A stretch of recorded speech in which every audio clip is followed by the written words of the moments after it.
Hello बच्चों, let's read the question. The figure shows at time t is equal to 0 second, a rectangular and a triangular pulse are on a uniform wire are approaching each other. The pulse speed is 0.5 centimeter per second. The resultant pulse at t is equal to 2 seconds. की concept जो यहाँ use करेंगे that will be velocity is equal displacement upon time. यहाँ पे जो x है ये displacement है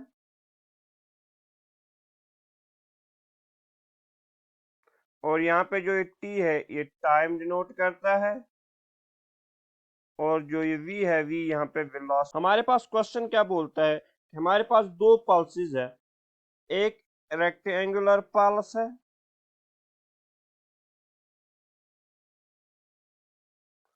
और दूसरी जो है वो ट्रायंगुलर पल्स है। दोनों एक दूसरे की ओर मूव हो रहे हैं। ट्रायंगुलर यहाँ की ओर आ रही है और रेक्टेंगुलर यहाँ की ओर आ रही है।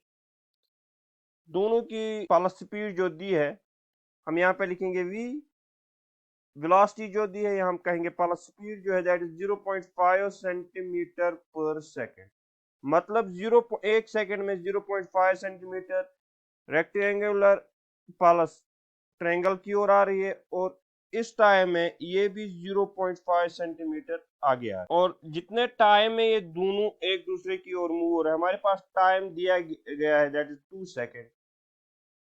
तो हमें देखना है रिजल्टेंट जो पल्स आएगा, shape of the resultant pulse. तो हम ये मान के चलते हैं कि अगर ये जो रेक्टेंगुलर पल्स इसका भी एम्पलीट्यूड हाइट इसकी 2 सेंटीमीटर है जो कि गिवन है क्वेश्चन में, और जो ट्रायंगुलर पल्स है ट्रायंगल की हाइट भी 2 सेंटीमीटर है और ट्रायंगल जो कि स्टार्ट हो रही है 3 से 1 तक जा रही है, मतलब इसकी वैल्यू 2 सेंटीमीटर है। 3 से ये शुरू हो रही है अपॉन 1, मतलब यहाँ पे 2 है। इसी तरह जो रेक्टेंगुलर पल्स है जो कि शुरू होता है -2 से 0 तक, तो हम ये लिखेंगे यहाँ पे -2 0 और यहाँ पे आएगा -1। अब हमें देखना है डिस्प्लेसमेंट, ये दोनों पल्सेस जब एक दूसरे की ओर आएंगे तो डिस्प्लेसमेंट कितना निकालेंगे। तो हम ये मान के चलते हैं we know velocity is equal displacement upon time.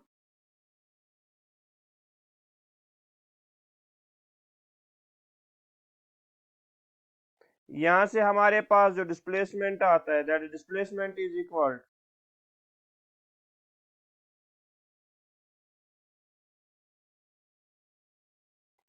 Velocity into time.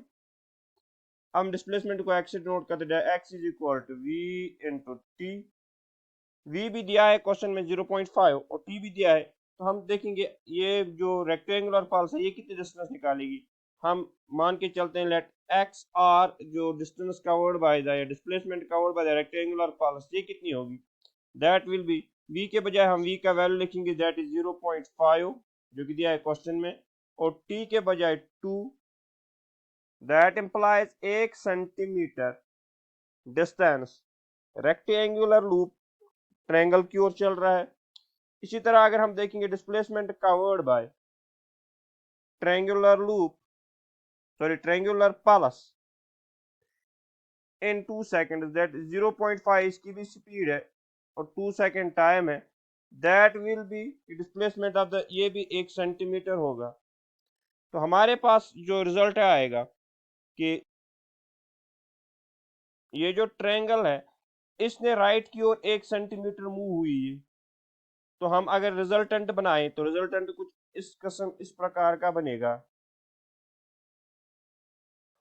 जो रेक्टेंगल पहले -2, ये हम नंबर लाइन मानते हैं 1 0, यहाँ पे ये -1 है, ये +1 +2 और ये हम मान के चलते हैं +3। अब जो रेक्टेंगुलर पल्स है ये 1 सेंटीमीटर आगे है, अगर ये 2 पे पहले था तो अब ये यहां से आया है -1 पर, और विड्थ इसकी 2 है तो -1 से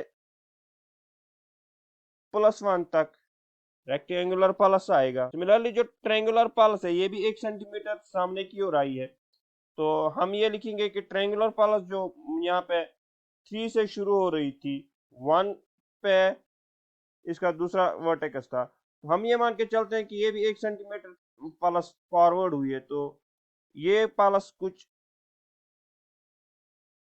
इस किस्म से बनेगी। 3 के बजाय 1 सेंटीमीटर आगे बढ़ी तो 2 पे। तो अब जो इन दोनों का रिजल्टेंट है, ये जो बीच वाला पोर्शन है जिसको मैंने ये किया, ये सुपर इम्पोज होगा, तो अब जो रिजल्टेंट मिलेगा दैट विल बी लाइक, ये अगर रेक्टेंगुलर पालस है और इस पे ट्रायंगुलर पोर्शन हम ऐड करेंगे और कुछ इस प्रकार से बनेगी। ये -1 होगा, ये 0 1, और ये अब जो हमारे पास आंसर आएगा दैट विल बी, हम देखते हैं इसके साथ कौन सी शेप मिलती है। इसके साथ जो शेप मिलती है दैट इज ऑप्शन, अगर हम देखें जो हमारे पास रिजल्टेंट आया उसकी शेप जो ऐसे है, इसी तरह की shape option. So the answer for this question will be option D. Hope you understand the question. Best of luck.